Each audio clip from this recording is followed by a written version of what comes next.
sulitnya memberantas narkoba. Indonesia masih menerapkan hukuman mati bagi pelanggar kasus narkoba. Namun, efektifkah vonis mati untuk memberantas narkoba di Indonesia? Rabu lalu 4 terdakwa kasus narkoba divonis mati oleh Majelis Hakim Pengadilan Negeri Medan, Sumatera Utara. 4 orang terdakwa ini terdiri atas 1 orang bandar dan 3 orang kurir. Salah seorang hakim sempat menyatakan pendapat berbeda atau dissenting opinion terkait vonis terhadap 3 kurir. 2 pekan sebelumnya Majelis Hakim PN Medan juga memvonis mati 2 kurir narkoba yang menjadi perantara jual beli 29 kg sabu dan 39.000 butir ekstasi. Data terbaru dari Institute for Criminal Justice Reform hingga akhir tahun 2024 tercatat ada 562 orang baik warga negara Indonesia maupun warga negara asing berada dalam deret tunggu pidana mati. Terpidana mati perkara narkoba tercatat masih yang paling banyak. Jumlah terpidana mati perkara narkoba sudah pasti bertambah banyak mengingat eksekusi terakhir yang dilakukan pemerintah Indonesia pada terpidana mati pada Juli 2016. Menjadi pertanyaan dengan banyaknya terpidana mati perkara narkoba, mengapa kejahatan ini justru semakin sulit diberantas? Padahal seperti halnya terorisme, penindakan terhadap kejahatan ini dilakukan tak hanya oleh polisi. Sejak tahun 2002, Indonesia memiliki Badan Narkotika Nasional atau BNN di kepolisian. Satuan Reserse Narkoba juga dibentuk terpisah dengan unit kejahatan lain.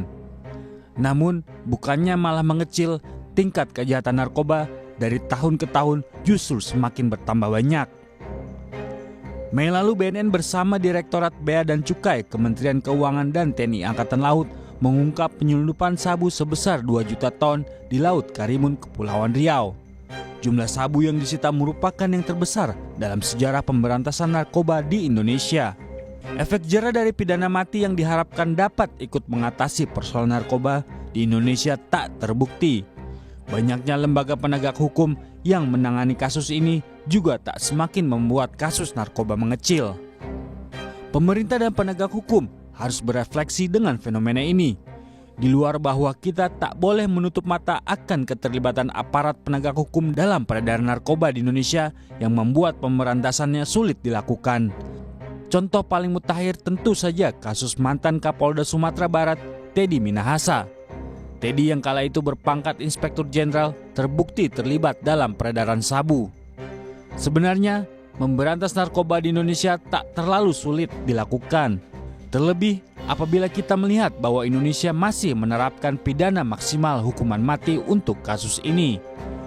Jika perangkat hukum untuk memberantas narkoba sudah maksimal, agaknya penegak hukumnya yang perlu dibersihkan.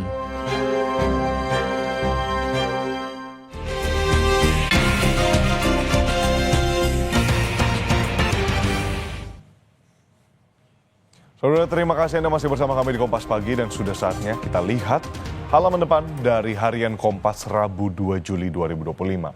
Di edisi pada hari ini tampak judul dan juga foto utama yang ada di Harian Kompas yakni Presiden Negara Butuh Polisi yang Bersih. Namun kita ke sebelah kiri terlebih dahulu. Di sini sudah ditunjukkan saudara robot polisi humanoid dan robot anjing yang diikutsertakan dalam defile polisi dalam upacara Hari Bayangkara ke-79 di Lapangan Silang Monas, Jakarta, Selasa 1 Juli 2025. Upacara ini dihadiri Presiden Prabowo Subianto dan Wakil Presiden Gibran Rakabuming Raka.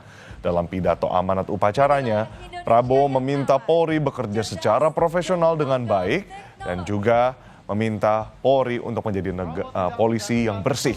Nah, di sini Ketua DPR Puan Maharani pun ikut bersuara, mengingatkan rakyat membutuhkan keadilan yang menyentuh kehidupan. Di peringatan ke-79 Hari Bayangkara, Selasa 1 Juli 2025, Presiden Prabowo Subianto mengingatkan jajaran Kepolisian Negara Republik Indonesia atau Polri untuk menjadi kepolisian yang bersih dan dapat menjaga kepercayaan rakyat. Saudara, sekarang kita ingin lihat juga sorotan yang ada di bawah sini. Di sini, di industri perdagangan, para pelaku usaha menyambut baik peluncuran paket deregulasi tahap pertama. Di sini industri berharap deregulasi berkesinambungan. Pelaku usaha menyambut baik peluncuran paket deregulasi tahap pertama ini termasuk pencabutan Peraturan Menteri Perdagangan nomor 36 tahun 2023, Jungto Permendak nomor 8 tahun 2024. Nah, kendati demikian, mereka tetap berharap kebijakan deregulasi ini dapat diimplementasikan secara konkret dan lebih efektif di lapangan. Lalu saudara di sebelah sini, pelayaran Pulau Enggano. Masyarakat menanti solusi cepat dari pemerintah. Di mana kalau kita lihat memang masyarakat di sini terkendala dengan adanya sempat pemutusan pelayaran. Ada liputan khusus dari Harian Kompas yang memperlihatkan masyarakat Pulau Enggano menanti solusi cepat dan langkah darurat dari pemerintah agar pelayaran Bengkulu Pulau Enggano segera normal setelah Presiden Prabowo Subianto menekan instruksi Presiden per 24 Juni 2025. Hingga kini pelayaran belum kunjung pulih sehingga perekonomian masyarakat masih lumpuh. Saudara, itu tadi dari halaman depan, namun ada juga dari halaman 15 di Harian Kompas edisi hari ini menunjukkan berita perahu terbalik mahasiswa KKN tewas.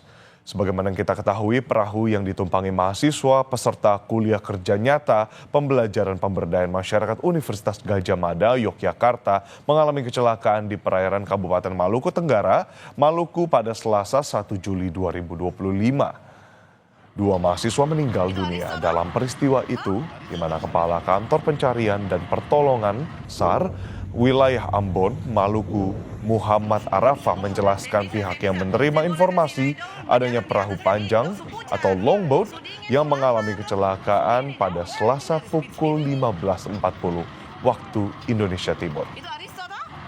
Saudara, informasi tadi adalah salah satu dari apa yang ada di Harian Kompas hari ini. Selengkapnya dapat Anda baca secara fisik melalui koran maupun secara daring melalui kompas.id.